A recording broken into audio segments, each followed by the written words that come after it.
당뇨 초기 증상 놓치면 위험합니다. 어제까지 멀쩡했던 72세 김씨가 갑자기 의식을 잃고 응급실에 실려왔습니다. 혈당 수치가 500을 넘었던 그분은 그냥 나이 들어서 그런 줄 알았다고 말씀하셨습니다. 지금 이 순간에도 전국에서 수많은 분들이 당뇨병의 척신호를 노화 현상으로 착각하며 소중한 치료 시기를 놓치고 계십니다.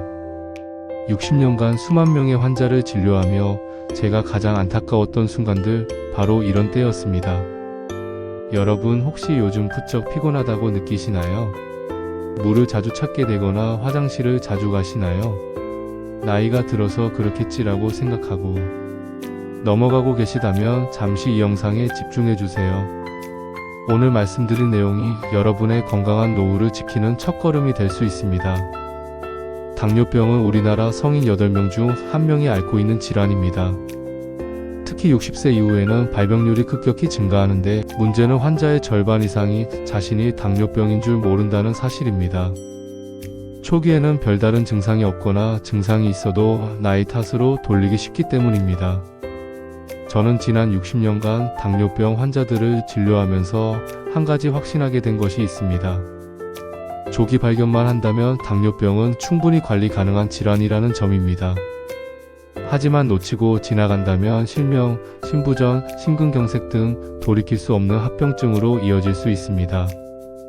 그렇다면 당뇨병의 초기 신호들을 어떻게 알아차릴 수 있을까요? 오늘은 일상생활에서 쉽게 확인할 수 있는 당뇨병의 전조 증상들을 하나씩 짚어보겠습니다.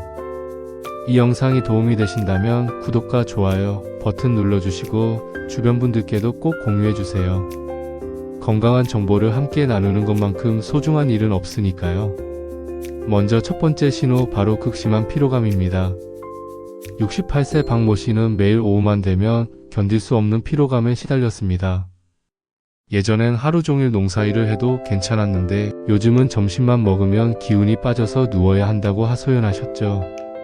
처음에는 나이가 들어서 그런 줄 알았는데 검사 결과 당뇨병 진단을 받으셨습니다. 왜 당뇨병에 걸리면 피로감을 느끼게 될까요? 우리 몸의 세포들이 포도당을 제대로 활용하지 못하게 되면서 에너지 생산에 문제가 생기기 때문입니다. 마치 연료가 있는데도 엔진이 제대로 돌지 않는 자동차와 같은 상황이죠. 이런 피로감을 관리하는 방법은 무엇일까요? 우선 혈당 조절이 가장 중요합니다. 규칙적인 식사와 적절한 운동, 그리고 충분한 수면을 통해 혈당을 안정적으로 유지하시면 됩니다. 특히 식후 30분 정도 가벼운 산책을 하시면 혈당 상승을 완화시킬 수 있어 피로감 해소에 도움이 됩니다. 실제로 박 씨의 경우 꾸준한 관리를 통해 3개월 만에 예전의 활력을 되찾으셨습니다. 두 번째 신호는 갈증과 빈뇨입니다. 65세 최 모 씨는 밤에 화장실을 가는 횟수가 부쩍 늘었습니다. 하룻밤에 5-6번은 일어나는 것 같아요. 그래서 물도 자꾸 마시게 되고요 라고 말씀하셨는데 이 역시 당뇨병의 전형적인 초기 증상이었습니다. 혈당이 높아지면 신장에서 포도당을 걸러내기 위해 더 많은 물을 필요로 하게 됩니다. 그래서 소변량이 늘어나고 탈수를 막기 위해 자연스럽게 갈증을 느끼게 되는 것입니다. 이는 우리 몸이 보내는 정확한 경고 신호입니다. 이런 증상을 관리하려면 어떻게 해야 할까요? 물을 충분히 마시는 것도 중요하지만 근본적으로는 혈당 조절이 우선되어야 합니다. 당분이 많은 음료는 피하시고 대신 맑은 물이나 보리차 등을 드시길 권합니다. 또한 취침 전 2시간 이내에는 과도한 수분 섭취를 피하시면 야간뇨를 어느 정도 줄일 수 있습니다. 최 씨 역시 적절한 치료와 식이 조절을 통해 야간뇨 증상이 크게 개선되었습니다. 세 번째 신호는 체중 감소입니다. 70세 이모 씨는 평소와 같이 식사를 하는데도 한 달 사이에 5kg이 빠졌습니다.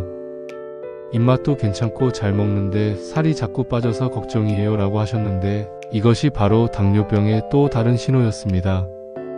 당뇨병에서 체중이 감소하는 이유는 무엇일까요? 혈당이 높아도 세포에서 포도당을 제대로 이용할 수 없게 되면 우리 몸은 에너지를 얻기 위해 근육과 지방을 분해하기 시작합니다. 이 과정에서 의도하지 않은 체중 감소가 나타나게 되는 것입니다. 이런 경우 어떻게 관리해야 할까요? 무엇보다 정확한 진단과 적절한 치료가 선행되어야 합니다. 혈당이 안정화되면 자연스럽게 체중도 회복됩니다. 다만 과도한 식사량 증가는 오히려 혈당을 더 높일 수 있으므로 영양사와 상담하여 균형 잡힌 식단을 구성하시는 것이 좋습니다. 이 씨의 경우 적절한 치료를 받은 후 건강한 체중을 되찾을 수 있었습니다. 네 번째 신호는 시야 흐림입니다. 74세 정모 씨는 요즘 신문 글씨가 흐리게 보인다며 안과를 찾았습니다. 처음에는 단순한 노안 진행으로 생각했는데 정밀 검사 결과 당뇨병성 망막병증 초기 단계로 진단받았습니다. 혈당이 높으면 망막의 미세혈관이 손상되면서 시야가 흐려지거나 왜곡될 수 있습니다. 초기에는 일시적인 현상으로 여기기 쉽지만 방치하면 실명에 이를 수도 있는 심각한 합병증입니다. 시야 문제를 예방하고 관리하려면 어떻게 해야 할까요? 가장 중요한 것은 혈당을 목표 수치 내로 유지하는 것입니다. 또한 정기적인 안과 검진을 통해 조기에 문제를 발견하는 것도 중요합니다. 당뇨병 환자는 1년에 한 번씩은 반드시 안과 검진을 받으시길 권합니다. 정씨 역시 꾸준한 혈당 관리와 적절한 치료를 통해 시력 악화를 막을 수 있었습니다. 다섯 번째 신호는 상처 치유 지연입니다. 66세 김모 씨는 발가락에 생긴 작은 상처가 한 달이 지나도 낫지 않아 병원을 찾았습니다. 예전에는 이 정도 상처는 며칠이면 나았는데 이상하게 아물지 않아서 걱정이 됩니다 라고 하셨죠. 당뇨병이 있으면 혈액순환이 원활하지 않고 면역력이 저하되어 상처가 잘 낫지 않습니다. 특히 발가락이나 발등의 상처는 더욱 주의 깊게 살펴봐야 합니다. 작은 상처라도 방치하면 궤양이나 괴사로 발전할 수 있기 때문입니다. 상처 관리는 어떻게 해야 할까요? 우선 상처 부위를 청결하게 유지하고 적절한 드레싱을 해주는 것이 중요합니다.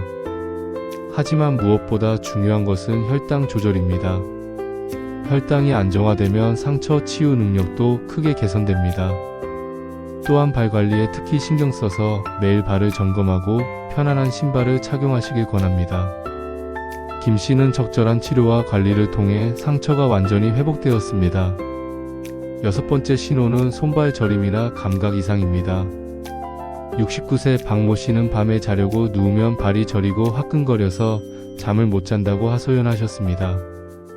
처음에는 혈액순환 장애로 생각했는데 검사 결과 당뇨병성 신경병증으로 진단받았습니다. 당뇨병이 오래 지속되면 말초신경이 손상되어 손발이 저리거나 감각이 둔해질 수 있습니다. 이런 증상은 주로 발끝이나 손끝부터 시작되어 점차 위쪽으로 진행되는 특징이 있습니다. 신경병증을 관리하려면 어떻게 해야 할까요? 역시 가장 중요한 것은 혈당 조절입니다. 혈당이 안정화되면 신경 손상의 진행을 막을 수 있습니다. 또한 규칙적인 운동은 혈액순환을 개선하여 증상 완화에 도움이 됩니다. 특히 발 마사지나 따뜻한 물에 발을 담그는 것도 좋은 방법입니다. 박 씨 역시 꾸준한 관리를 통해 저림 증상이 많이 개선되었습니다. 이런 증상들이 하나씩 나타날 때마다 나이가 들어서 그렇겠지라고 생각하기 쉽습니다. 하지만 여러 증상이 동시에 나타난다면 반드시 당뇨병을 의심해 보셔야 합니다. 조기 발견이야말로 건강한 노후를 지키는 가장 확실한 방법이니까요. 그렇다면 언제 병원에 가야 할까요? 위에서 말씀드린 증상 중 2가지 이상이 2주 이상 지속된다면 주저하지 마시고 병원을 찾으시길 권합니다. 특히 가족력이 있거나 비만, 고혈압 등의 위험 인자가 있으시다면 더욱 주의 깊게 살펴보셔야 합니다. 병원에서는 어떤 검사를 받게 될까요? 일반적으로 공복혈당, 식후혈당, 그리고 당화 혈색소 검사를 실시합니다. 공복혈당이 126 이상이거나 당화 혈색소가 6.5% 이상이면 당뇨병으로 진단됩니다. 이 검사들은 간단하면서도 정확한 진단을 가능하게 해줍니다. 혹시 이미 늦은 것은 아닐까 하고 걱정하고 계시나요? 절대 그렇지 않습니다. 당뇨병은 언제든지 관리를 시작할 수 있는 질환입니다. 80세에 진단받으신 분도 적절한 관리를 통해 건강한 생활을 유지하고 계십니다. 당뇨병 관리의 핵심은 무엇일까요? 바로 생활습관 개선입니다. 규칙적인 식사, 적절한 운동, 충분한 수면, 스트레스 관리가 가장 기본이 되는 치료법입니다. 약물 치료도 중요하지만 생활습관이 뒷받침되지 않으면 근본적인 해결이 어렵습니다. 식사 관리는 어떻게 해야 할까요? 복잡하게 생각하실 필요 없습니다. 하루 3끼를 규칙적으로 드시되 한 번에 너무 많이 드시지 마세요. 특히 흰쌀밥보다는 현미나 잡곡밥을, 단순 당분이 많은 과일이나 간식보다는 채소와 단백질을 충분히 섭취하시길 권합니다. 한 번에 모든 것을 바꾸려 하지 마시고 한 가지씩 차근차근 개선해 나가시면 됩니다. 운동은 어떻게 해야 할까요? 격렬한 운동을 하실 필요 없습니다. 하루 30분 정도의 빠른 걸음 정도만 해도 혈당 조절에 큰 도움이 됩니다.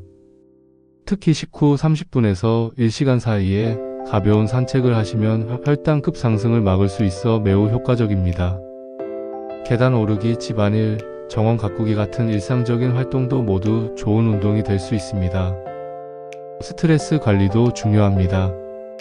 스트레스는 혈당을 높이는 주요 원인 중 하나입니다. 명상, 독서, 음악 감상 등 자신만의 스트레스 해소법을 찾아보세요. 또한 충분한 수면은 혈당 조절에 매우 중요한 역할을 합니다. 하루 7시간에서 8시간의 규칙적인 수면을 취하시길 권합니다. 정기적인 검진도 빼놓을 수 없습니다. 3개월마다 당화 혈색소 검사를, 1년마다 눈 검사와 신장 기능 검사를 받으시면 합병증을 조기에 발견하고 예방할 수 있습니다. 이런 검진들이 번거로울 수 있지만 건강한 노후를 위한 투자라고 생각하시면 됩니다. 가족의 역할도 매우 중요합니다. 혼자서 당뇨병을 관리하기는 쉽지 않습니다. 가족들의 이해와 협조가 있다면 훨씬 효과적으로 관리할 수 있습니다. 함께 건강한 식단을 짜고 같이 운동하고 서로 격려하는 것만으로도 큰 힘이 됩니다. 당뇨병에 대한 잘못된 정보들도 많이 돌아다닙니다. 당뇨병은 불치병이다. 단 것만 안 먹으면 된다. 약을 먹으면 평생 끊을 수 없다.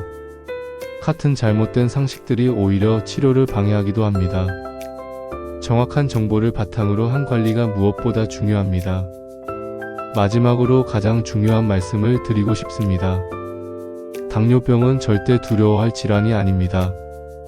올바른 지식과 꾸준한 관리만 있다면 충분히 건강한 생활을 유지할 수 있습니다. 실제로 제가 진료한 많은 환자분들이 당뇨병 진단 후에도 활기찬 노후를 보내고 계십니다. 지금 이 순간부터 시작하셔도 늦지 않습니다.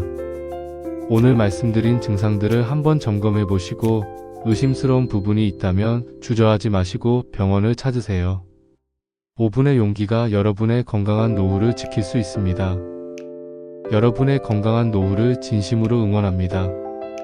오늘 영상이 도움이 되셨다면 구독과 좋아요 버튼을 눌러주시고 주변의 소중한 분들께도 꼭 공유해주세요. 건강한 정보를 나누는 것이야말로 우리 모두를 위한 가장 큰 선물이니까요.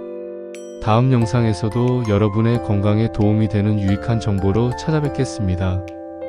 감사합니다.